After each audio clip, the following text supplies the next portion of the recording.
Allora, parlando di risparmio, una cosa molto importante, l'ha sottolineato anche la signora, è la questione delle banche. E là si allaccia anche al discorso dell'usura, perché si è scoperto di tutto e di più, purtroppo con molti istituti e anche diverse associazioni, tra cui la vostra, come associazioni importanti sul territorio che stanno lottando questo. Ecco, la diffidenza, guardando anche a dei report nazionali, che c'è dei cittadini nei confronti del sistema bancario e ha raggiunto dei livelli incredibili, e dovrebbe invece essere, quanto più essendo un ente privato, quello che dà maggior fiducia, dove tu dovresti avere la più tranquilla situazione possibile dei tuoi risparmi, che sono una cosa che vuol dire che si comoda in sacrifici, perché chi invece non fa sacrifici, beato lui. E invece qual è la situazione che vi trovate ad affrontare? Allora, facciamo una distinzione tra risparmio e investimenti finalizzati al risparmio, ovviamente, al reddito che il risparmio deve produrre. E qui c'è una regola aurea che va sempre rispettata. Più alto è il tasso di interesse, più alto è il rischio. Quando, Questo va detto per chiaro. fare un esempio concreto, i bond Argentina pagavano il 13% al punto più alto e poi si è visto come sono andati a finire. Allora, buon senso vorrebbe, primo, guardare bene in cosa si investe, farsi consigliare bene anche da questo punto di vista, diversificare l'investimento, perché si investe tutto su chi ci ha il risparmio, perché giustamente molti ci hanno ricordato che è difficile risparmiare, io sono d'accordo con loro, ma chi ha la possibilità di risparmiare, queste regole, diciamo così, di buon senso, attenzione ai tassi di investimento, vedere un attimo chi sono questi che propongono l'investimento stesso, diversificare in modo tale che se ti va male da una parte, dall'altra recuperi in qualche modo, in modo tale da non perdere tutto quello che hai investito e, insomma, e poi chiedere anche alle associazioni di consumatori eventualmente i consigli in merito a questo aspetto. Dopodiché è vero, dice la signora, ma io metto in conto corrente e mi pagano neanche l'1%, metà me lo prendono in tasse, per cui alla fine i miei risparmi sono andati, sono lì, insomma, che si deprimono nel tempo. Bisogna pensare a fare investimenti diversi, ovviamente per ottenere qualcosa di più. E poi torniamo invece al discorso di chi non può risparmiare, ma anzi deve chiedere un prestito per far fronte alle spese immediate, dalle bollette o all'acquisto magari del frigorifero che si è rotto, della lavatrice e quant'altro. Anche qua noi abbiamo situazioni disperate, per fortuna sono poche, di gente che chiede prestiti per pagare altri debiti, cioè prestito su prestito. E questa è la cosa incredibile. Allora, ognuno deve sapere che quando si fa la richiesta di un prestito si contrae un debito e i debiti vanno pagati, salvo che uno non sia nullatenente, ma a quel punto è anche difficile che gli venga fatto il prestito. E sta tutto in questo assunto, e cioè buon senso vuole che tu devi fare una richiesta di prestito se sai che hai la possibilità poi di pagarlo, salvo che nel frattempo non intervengano fatti traumatici tipo la perdita del posto di lavoro o sei stato messo in cassa integrazione, che a quel punto hai la possibilità, anche tramite le associazioni, di ristrutturare il debito allungandolo in modo tale di ridurre le rate che devi pagare del mutuo o del prestito compatibile con le tue capacità di spesa. Ma il debito resta, ricordiamo. Ma il debito resta. Certo, infatti. E attenzione, quando non si paga una rata del mutuo o della finanziaria, si va sulla lista di cattivi pagatori, il che vuol dire che poi non ti faranno più nessun prestito e non ti puoi neanche aprire il conto corrente in banca.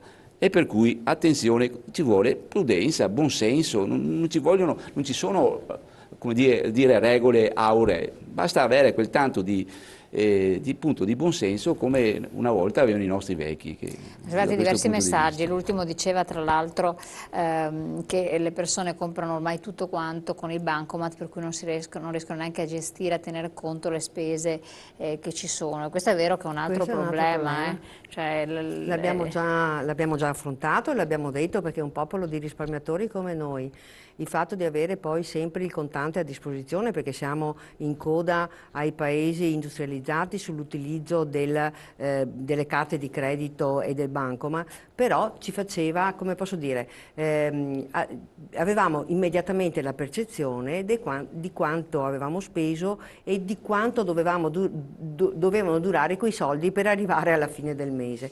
Mentre con una strisciata solo noi non abbiamo la percezione di quanto effettivamente accumuliamo in sì. spese, e quindi anche qui c'è un fattore culturale da tenere in considerazione.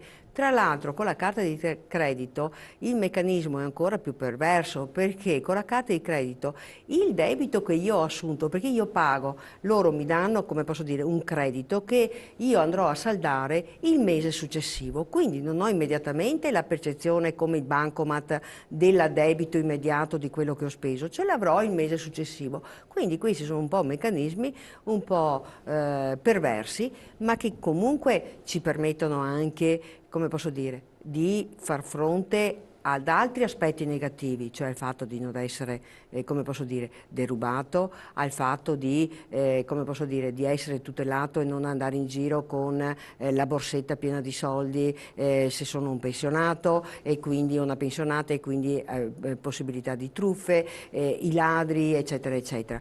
Detto questo, però, dobbiamo crescere in consapevolezza e capire le disponibilità che noi abbiamo, e quindi un'accorta gestione dei nostri stipendi, risparmi, pensioni deve essere sempre molto attenta, insomma. Quindi questo può essere anche un suggerimento da dare. Certo, e quindi prima eventualmente, come ha detto il Presidente, se avete delle difficoltà, noi abbiamo operatori che la battuta, abbiamo aperto gli sportelli nei tempi, una decina di anni fa, Inforisparmio, adesso normalmente è Infodebito, perché diamo le indicazioni su come gestire i debiti che si hanno. Quei pochi che arrivano da noi e che ci chiedono come se quell'investimento o quel rendimento può essere in qualche modo accorto oppure no, naturalmente sono casi eclatanti che ci viene anche da sorridere, nel senso che per fortuna ce ne sono ancora. No, per fortuna, insomma. perché almeno si consultano. Certo, per fortuna ce ne sono ancora.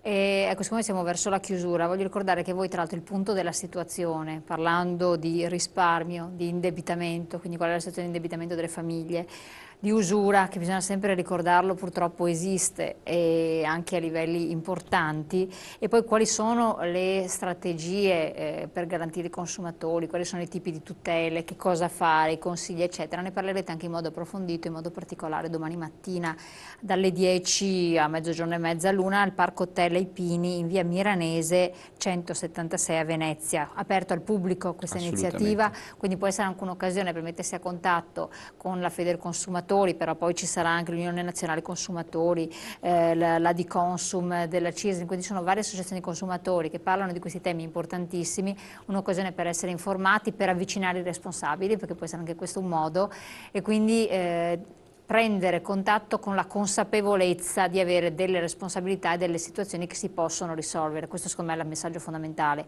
quindi non tutto è perduto, si possono trovare delle soluzioni, però il fai da te a volte, anche chi ha le migliori capacità, però occuparsi del proprio risulta sempre molto difficile, perché c'è anche una componente umana, emotiva, eccetera, che non fa vedere le cose nella loro complessità, nella loro completezza. Quindi domani potrebbe essere un'occasione importante dalle 10 a mezzogiorno e mezza circa al Parco Hotel Ai Pini in via Miranese a Venezia, Mestre, un sabato, quindi uno magari una mattinata alle cose proprie può anche dedicarlo, almeno ha delle informazioni in più. Questa appunto chiusura di un progetto informativo. Qual è il nucleo, la conclusione finale che si può trarre da tutto questo? Beh, che voi continuate a operare, non è che finite. Ovviamente, però maggiore consapevolezza, questo è il punto, cioè vale in generale per i consumatori, essere consumatori avveduti, consapevoli e con un po' di prudenza. E dopo, attenzione, sempre occhio a cosa si firma, perché da noi arrivano sempre dopo aver firmato, invece per fortuna sono aumentate le richieste di chiarimento, per cui si può evitare di incorrere in difficoltà, problemi o anche truffe, avendo un po' di accortezza. Quindi i contratti che vengono presentati portateveli a casa prima di firmarli, prendetevi il tempo necessario. Normalmente quando si chiede tempo sparisce il proponente la firma del contratto. È un caso. È un messaggio importante. No, la consapevolezza secondo me è quello che in qualche modo è il salto di qualità che dobbiamo fare. Consapevolezza che riguardo al problema del risparmio, ma consapevolezza come cittadino, come consumatore. E questo ci permette a noi di in qualche modo recepire e avere anche più forza, perché quando mi presento come associazione dei consumatori,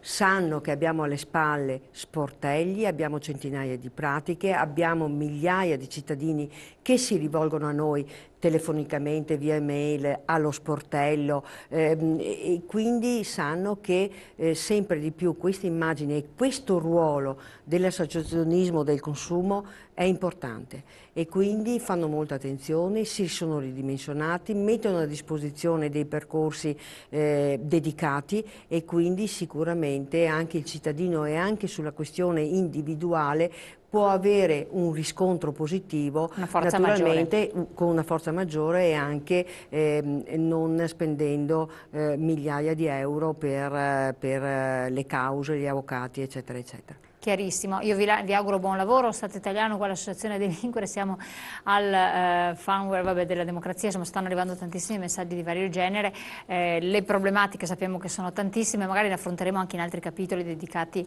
a quello che ci chiedono i nostri telespettatori. Io vi auguro un buon proseguimento, grazie al Mescoletto, Presidente Federconsumatori Regionale Veneto, grazie anche alla nostra responsabile provinciale Mara Bedin, e a voi di averci seguito. Come sempre noi ci ritroviamo.